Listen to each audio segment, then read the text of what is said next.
The 7 stars are the 7 angels, are the 7 churches, right?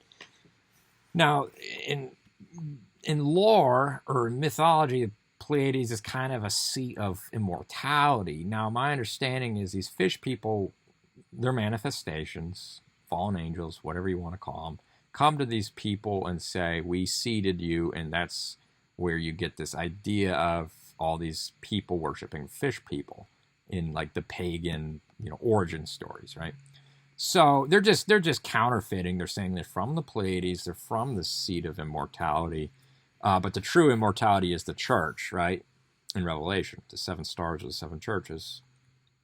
So anyway, I digress. You've got this idea of God doesn't make covenants with fish, right?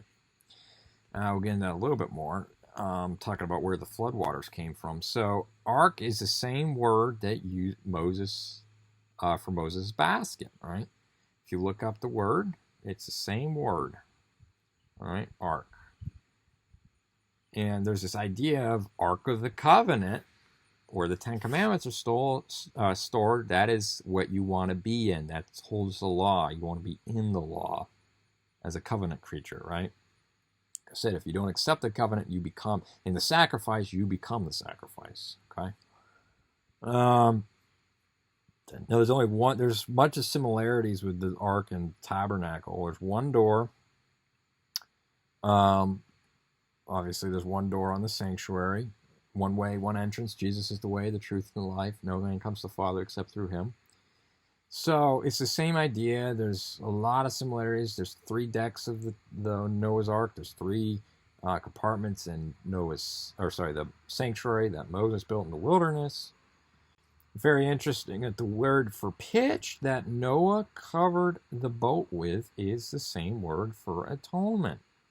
Very interesting. If you look up that word, it is the same word. It will get into that. That's used to cover the sanctuary in the wilderness. Okay, so why they use pitch? I mean, maybe it was a literal tar, but the symbolism nonetheless is that the whole ark was covered in some sort of atonement, and that's what saved Noah through the flood. Okay, very interesting. So we get into that even further with, you can see a covering, okay?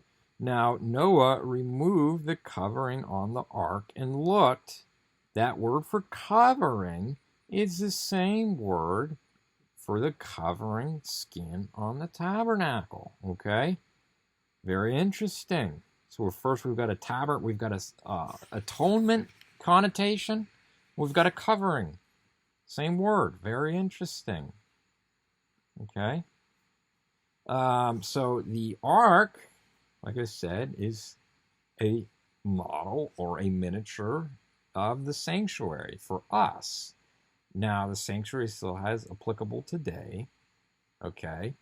And you've got the 3 levels of the ark, 1, 2, 3, and you've got the 1 door. One is also I think it was 1 window that Noah looked through as well. So the ark is it's portable. Like, I think I got some of this from a blog I was reading as well. It's portable, and just like the Noah's Ark was portable, just like the sanctuary is portable. There's 3 divisions, just went over that. And there's the same covering. A lot of similarities. Now, the floodgates is interesting.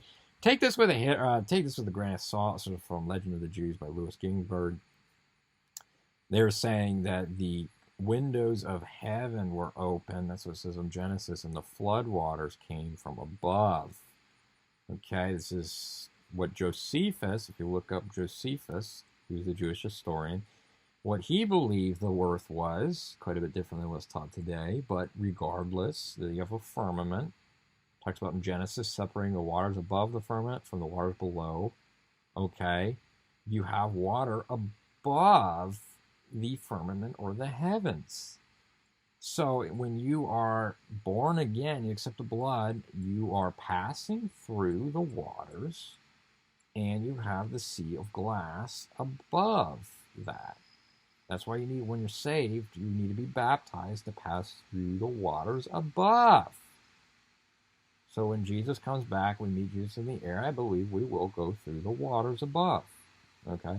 So anyway, Going back to the Pleiades, you can see it everywhere. It's everywhere in mythology, whatever. But I believe, I mean, everything. There's a grain of truth in it, but it's twisted truth. But anyway, you got this idea that he removed. This is what the Jews' legends are. Like I said, take it with a grain of salt. That God removed stars from the constellation Pleiades, and that's where the water came from. After that, he had to plug the holes, I guess, if you will, with these two stars from the constellation of the Big Dipper. That's the bear. But anyway, I thought that was interesting. You see the Pleiades there because you see it everywhere. But anyway, like I said, those are the 7 churches, the true 7 churches of Revelation. So the true people of God. So there's always, in history, there's always been this battle of who are the true people of the Creator, God, right?